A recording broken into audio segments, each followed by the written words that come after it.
Israel Iran ನಡುವೆ ನಡೀತಾ ಇರುವಂತಹ ಈ ಯುದ್ಧ ಮತ್ತಷ್ಟು ಕಡೆಗೆ ವ್ಯಾಪಿಸುವಂತಹ ಎಲ್ಲಾ ಲಕ್ಷಣಗಳು ಕಾಣಿಸ್ತಾ ಇದೆ. ಯಾಕಂದ್ರೆ ಈಗ ಇರಾನ್ ಪರವಾಗಿ ಹೌತಿಗಳು ಎಂಟ್ರಿಯನ್ನ ಕೊಟ್ಟಿದ್ದಾರೆ. ಅದರ ನಂತರದಲ್ಲಿ ಹಾರ್ಮೋಸ್ ಜಲಸಂಧಿ ಬಂದ್ ಆಗಿದ್ದಾಯಿತು. ಮುಂದಿನ ದಿನಗಳಲ್ಲಿ ಮತ್ತೊಂದು ಜಲಸಂಧಿ ಬಂದ್ ಆಗುತ್ತಾ ಅನ್ನುವಂತ ಆತಂಕ ಕೂಡ ಈಗ ಎದುರಾಗಿದೆ. ಇದಕ್ಕೆ ಸಂಬಂಧಪಟ್ಟಂತೆ ಡಿಟೇಲ್ಡ್ ವರದಿ ನಿಮ್ಮ ಮುಂದೆ.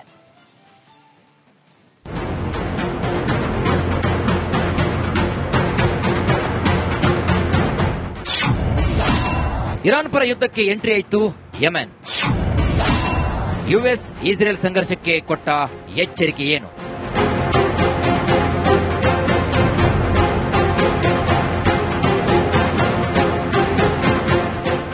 ಮಧ್ಯಪ್ರಾಚ್ಯದಲ್ಲಿ ಯುದ್ಧ ಮತ್ತಷ್ಟು ಭೀಕರ ರೂಪಕ್ಕೆ ತಿರುಗುತ್ತಾ ಇದೆ. ಯೆಮೆನ್ನ ಬಹುತೇಕ ಭಾಗವನ್ನ ತನ್ನ ಹತೋಟಿಯಲ್ಲಿಟ್ಟುಕೊಂಡಿರುವಂತಹ ಹೌತಿ ಬಂಡುಕೋರರು ಇಸ್ರೇಲ್ ಮೇಲೆ ಬ್ಯಾಲಿಸ್ಟಿಕ್ ಕ್ಷಿಪಣಿಗಳ ಮಳೆಯನ್ನ ಸುರಿಸಿದ್ದಾರೆ. ಇರಾನ್ ಬೆಂಬಲಿತ ಈ ಪಡೆಗಳು ಇಸ್ರೇಲ್ ಮಿಲಿಟರಿ ನೆಲೆಗಳನ್ನ ಗುರಿಯಾಗಿಸಿ ದಾಳಿ ಮಾಡಿವೆ.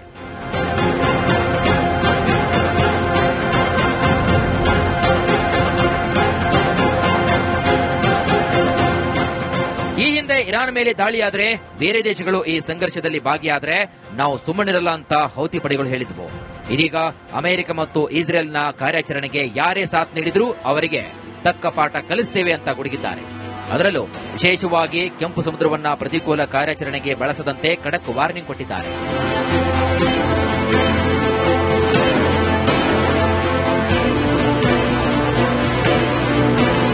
ಹೌತಿ ಪಡೆ ಇಸ್ರೇಲಿ ಮಿಲಿಟರಿ ನೆಲೆಗಳ ಮೇಲೆ ಬ್ಯಾಲಿಸ್ಟಿಕ್ ಕ್ಷಿಪಣಿ ಹಾರಿಸಿರುವುದಾಗಿ ಹೇಳಿಕೊಂಡಿದೆ. ಇನ್ನು ಲೆಬನಾನ್, ಇರಾನ್ನ ಶಿಯಾ ಮಿತ್ರ ರಾಷ್ಟ್ರಗಳು ಈಗಾಗಲೇ ಪ್ರಾದೇಶಿಕ ಸಂಘರ್ಷದಲ್ಲಿ ಸೇರಿಕೊಂಡಿವೆ. ಈಗ ಹೌತಿ ಹಸ್ತಕ್ಷೇಪದಿಂದ ಬಾಬ್ ಎಲ್ ಮುಂಡೇಬ್ ಜಲಸಂಧಿಯನ್ನ ಮುಚ್ಚುವ ಅಪಾಯವಿದೆ.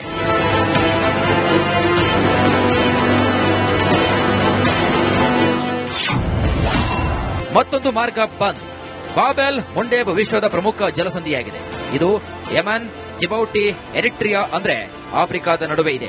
ಕೆಂಪು ಸಮುದ್ರವನ್ನ ಅಡೆನ್ ಕೊಲ್ಲಿ ಮತ್ತು ಹಿಂದೂ ಮಹಾಸಾಗರಕ್ಕೆ ಸಂಪರ್ಕಿಸುತ್ತೆ. ಸುಯೇಜ್ ಕಾಲುವೆಗೆ ಇರುವಂತಹ ಏಕೈಕ ಸಮುದ್ರ ಮಾರ್ಗವಾಗಿದೆ. ಜಾಗತಿಕ ಕಡಲ ವ್ಯಾಪಾರದ ಶೇಕಡ 10 ರಿಂದ 15ರಷ್ಟು ಇದರ ಮೂಲಕ ಹಾದು ಹೋಗುತ್ತೆ. ಹೌತಿಗಳು ಬಾಬ್ ಎಲ್ ಮುಂಡೇಬ್ ಮುಚ್ಚಿದ್ರೆ ದೊಡ್ಡ ಆರ್ಥಿಕ ನಷ್ಟವನ್ನ ತರಲಿದೆ. ಸೌದಿ ರಾಜನ ಜೊತೆ ಪ್ರಧಾನಿ ಮೋದಿ ಮಾತುಕತೆ. ಪ್ರಧಾನಿ ನರೇಂದ್ರ ಮೋದಿ ಸೌದಿ ಅರೇಬಿಯಾದ ರಾಜ ಮೊಹಮ್ಮದ್ ಬಿನ್ ಸಲ್ಮಾನ್ ಜೊತೆ ಕರೆ ಮಾಡಿ ಮಾತನಾಡಿದ್ದಾರೆ. ಪಶ್ಚಿಮ ಏಷ್ಯಾದಲ್ಲಿ ಕಳೆದ 1 ತಿಂಗಳಿನಿಂದ ನಡೀತಾ ಇರುವಂತಹ ಯುದ್ಧದ ಬಗ್ಗೆ ಚರ್ಚೆ ಮಾಡಿದ್ದಾರೆ. ಬಳಿಕ ಎಕ್ಸ್ನಲ್ಲಿ ಈ ಬಗ್ಗೆ ಮಾಹಿತಿ ಕೂಡ ಹಂಚಿಕೊಂಡಿದ್ದಾರೆ.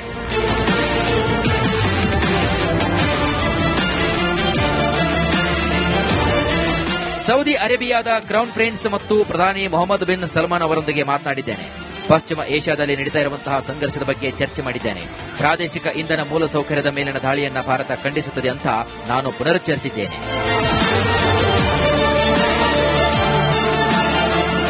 ಯೆಮೆನ್ನ ಇರಾನ್ ಬೆಂಬಲಿತ ಹೌತಿ ಬಂಡುಕೋರರು ಮಧ್ಯಪ್ರಾಚ್ಯ ಯುದ್ಧ ಪ್ರಾರಂಭವಾದ 1 ತಿಂಗಳ ನಂತರ ಎಂಟ್ರಿಯಾಗಿದ್ದಾರೆ. ಹೌತಿಗಳ ಎಂಟ್ರಿಯಿಂದಾಗಿ ವಾರ್ಗೆ ಹೊಸ ತಿರುವು ಸಿಕ್ಕಿರುವುದಂತೂ ಸತ್ಯ. Bureau report, republic Kannada.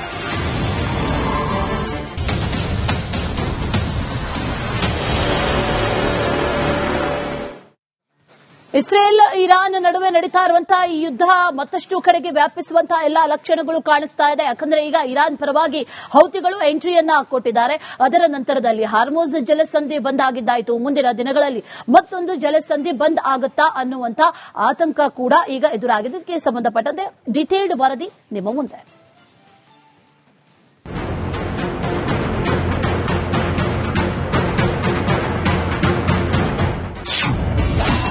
Iran ಪರ ಯುದ್ಧಕ್ಕೆ ಎಂಟ್ರಿ ಆಯಿತು ಯೆಮೆನ್.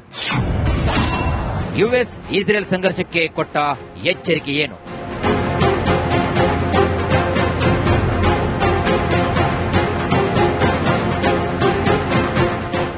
ಮಧ್ಯಪ್ರಾಚ್ಯದಲ್ಲಿ ಯುದ್ಧ ಮತ್ತಷ್ಟು ಭೀಕರ ರೂಪಕ್ಕೆ ತಿರುಗುತ್ತಾ ಇದೆ. ಯೆಮೆನ್ನ ಬಹುತೇಕ ಭಾಗವನ್ನ ತನ್ನ ಹತೋಟಿಯಲ್ಲಿಟ್ಟುಕೊಂಡಿರುವಂತಹ ಹೌತಿ ಬಂಡುಕೋರರು ಇಸ್ರೇಲ್ ಮೇಲೆ ಬ್ಯಾಲಿಸ್ಟಿಕ್ ಕ್ಷಿಪಣಿಗಳ ಮಳೆಯನ್ನ ಸುರಿಸಿದ್ದಾರೆ.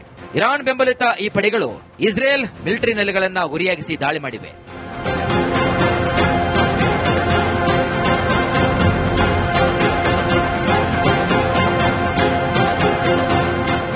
ಈ ಹಿಂದೆ ಇರಾನ್ ಮೇಲೆ ದಾಳಿಯಾದರೆ ಬೇರೆ ದೇಶಗಳು ಈ ಸಂಘರ್ಷದಲ್ಲಿ ಭಾಗಿಯಾದರೆ ನಾವು ಸುಮ್ಮನಿರಲ್ಲ ಅಂತ ಹೌತಿ ಪಡೆಗಳು ಹೇಳಿದ್ವು. ಇದೀಗ ಅಮೆರಿಕ ಮತ್ತು ಇಸ್ರೇಲ್ನ ಕಾರ್ಯಾಚರಣೆಗೆ ಯಾರೇ ಸಾಥ್ ನೀಡಿದ್ರೂ ಅವರಿಗೆ ತಕ್ಕ ಪಾಠ ಕಲಿಸುತ್ತೇವೆ ಅಂತ ಗುಡುಗಿದ್ದಾರೆ. ಅದರಲ್ಲೂ ವಿಶೇಷವಾಗಿ ಕೆಂಪು ಸಮುದ್ರವನ್ನ ಪ್ರತಿಕೂಲ ಕಾರ್ಯಾಚರಣೆಗೆ ಬಳಸದಂತೆ ಖಡಕ್ ವಾರ್ನಿಂಗ್ ಕೊಟ್ಟಿದ್ದಾರೆ.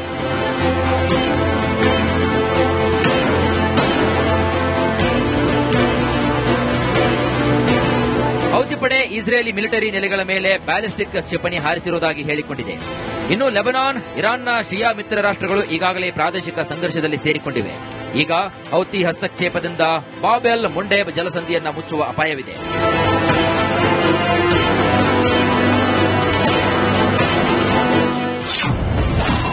ಮತ್ತೊಂದು ಮಾರ್ಗ ಬಂದ್.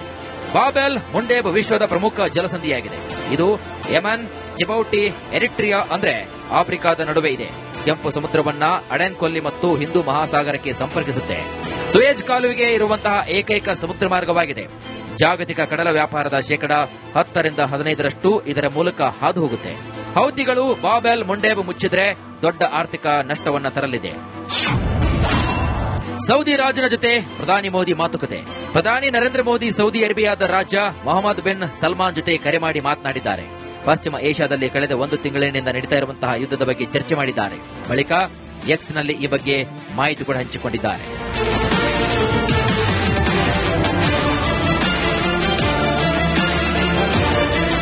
ಸೌದಿ ಅರೇಬಿಯಾದ ಕ್ರೌನ್ ಪ್ರಿನ್ಸ್ ಮತ್ತು ಪ್ರಧಾನಿ ಮೊಹಮ್ಮದ್ ಬಿನ್ ಸಲ್ಮಾನ್ ಅವರೊಂದಿಗೆ ಮಾತನಾಡಿದ್ದೇನೆ.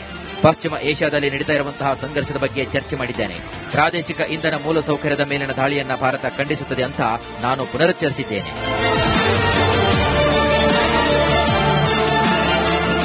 ಯೆಮನ್ನ ಇರಾನ್ ಬೆಂಬಲಿತ ಹೌತಿ ಬಂಡುಕೋರರು ಮಧ್ಯಪ್ರಾಚ್ಯ ಯುದ್ಧ ಪ್ರಾರಂಭವಾದ 1 ತಿಂಗಳ ನಂತರ ಎಂಟ್ರಿಯಾಗಿದ್ದಾರೆ. ಹೌತಿಗಳ ಎಂಟ್ರಿಯಿಂದಾಗಿ ವಾರ್ಗೆ ಹೊಸ ತಿರುವು ಸಿಕ್ಕಿರುವುದಂತೂ ಸತ್ಯ. ಬೇರೆ ರಿಪೋರ್ಟ್, ರಿಪಬ್ಲಿಕ್ ಕನ್ನಡ.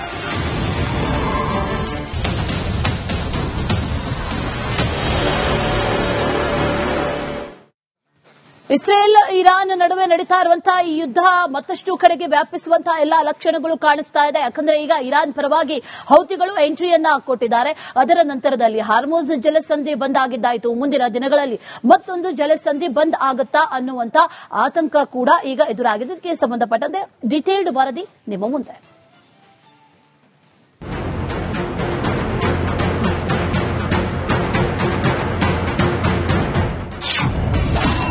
ಇರಾನ್ ಪರ ಯುದ್ಧಕ್ಕೆ ಎಂಟ್ರಿ ಆಯಿತು ಯೆಮೆನ್. ಯುಎಸ್ ಇಸ್ರೇಲ್ ಸಂಘರ್ಷಕ್ಕೆ ಕೊಟ್ಟ ಎಚ್ಚರಿಕೆ ಏನು?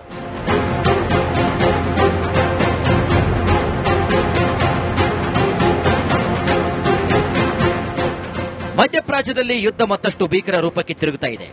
ಯೆಮೆನ್ನ ಬಹುತೇಕ ಭಾಗವನ್ನ ತನ್ನ ಹತೋಟಿಯಲ್ಲಿಟ್ಟುಕೊಂಡಿರುವಂತಹ ಹೌತಿ ಬಂಡುಕೋರರು ಇಸ್ರೇಲ್ ಮೇಲೆ ಬ್ಯಾಲಿಸ್ಟಿಕ್ ಕ್ಷಿಪಣಿಗಳ ಮಳೆಯನ್ನ ಸುರಿಸಿದ್ದಾರೆ.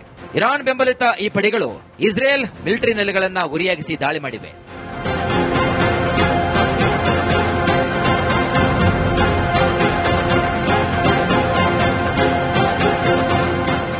ಈ ಹಿಂದೆ ಇರಾನ್ ಮೇಲೆ ದಾಳಿಯಾದರೆ ಬೇರೆ ದೇಶಗಳು ಈ ಸಂಘರ್ಷದಲ್ಲಿ ಭಾಗಿಯಾದರೆ ನಾವು ಸುಮ್ಮನಿರಲ್ಲ ಅಂತ ಹೌತಿ ಪಡೆಗಳು ಹೇಳಿದ್ವು. ಇದೀಗ ಅಮೆರಿಕ ಮತ್ತು ಇಸ್ರೇಲ್ನ ಕಾರ್ಯಾಚರಣೆಗೆ ಯಾರೇ ಸಾಥ್ ನೀಡಿದ್ರೂ ಅವರಿಗೆ ತಕ್ಕ ಪಾಠ ಕಲಿಸ್ತೇವೆ ಅಂತ ಗುಡುಗಿದ್ದಾರೆ. ಅದರಲ್ಲೂ ವಿಶೇಷವಾಗಿ ಕೆಂಪು ಸಮುದ್ರವನ್ನ ಪ್ರತಿಕೂಲ ಕಾರ್ಯಾಚರಣೆಗೆ ಬಳಸದಂತೆ ಖಡಕ್ ವಾರ್ನಿಂಗ್ ಕೊಟ್ಟಿದ್ದಾರೆ.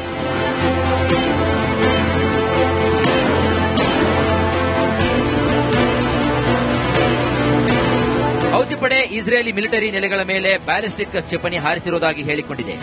ಇನ್ನು ಲೆಬನಾನ್, ಇರಾನ್ನ ಶಿಯಾ ಮಿತ್ರ ರಾಷ್ಟ್ರಗಳು ಈಗಾಗಲೇ ಪ್ರಾದೇಶಿಕ ಸಂಘರ್ಷದಲ್ಲಿ ಸೇರಿಕೊಂಡಿವೆ. ಈಗ ಹೌತಿ ಹಸ್ತಕ್ಷೇಪದಿಂದ ಬಾಬೆಲ್ ಮುಂಡೇಬ್ ಜಲಸಂಧಿಯನ್ನ ಮುಚ್ಚುವ ಅಪಾಯವಿದೆ.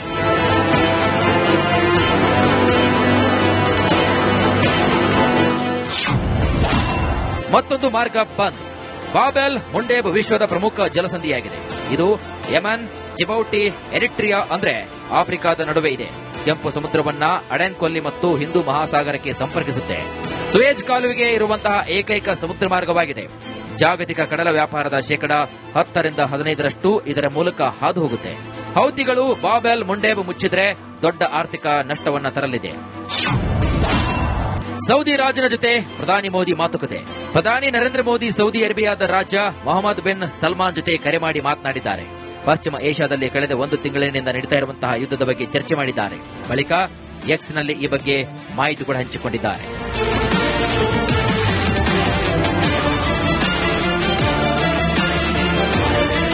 ಸೌದಿ ಅರೇಬಿಯಾದ ಕ್ರೌನ್ ಪ್ರಿನ್ಸ್ ಮತ್ತು ಪ್ರಧಾನಿ ಮೊಹಮ್ಮದ್ ಬಿನ್ ಸಲ್ಮಾನ್ ಅವರೊಂದಿಗೆ ಮಾತನಾಡಿದ್ದೇನೆ. ಪಶ್ಚಿಮ ಏಷ್ಯಾದಲ್ಲಿ ನಡೀತಾ ಇರುವಂತಹ ಸಂಘರ್ಷದ ಬಗ್ಗೆ ಚರ್ಚೆ ಮಾಡಿದ್ದೇನೆ. ಪ್ರಾದೇಶಿಕ ಇಂಧನ ಮೂಲಸೌಕರ್ಯದ ಮೇಲಿನ ದಾಳಿಯನ್ನ ಭಾರತ ಖಂಡಿಸುತ್ತದೆ ಅಂತ ನಾನು ಪುನರುಚ್ಚರಿಸಿದ್ದೇನೆ.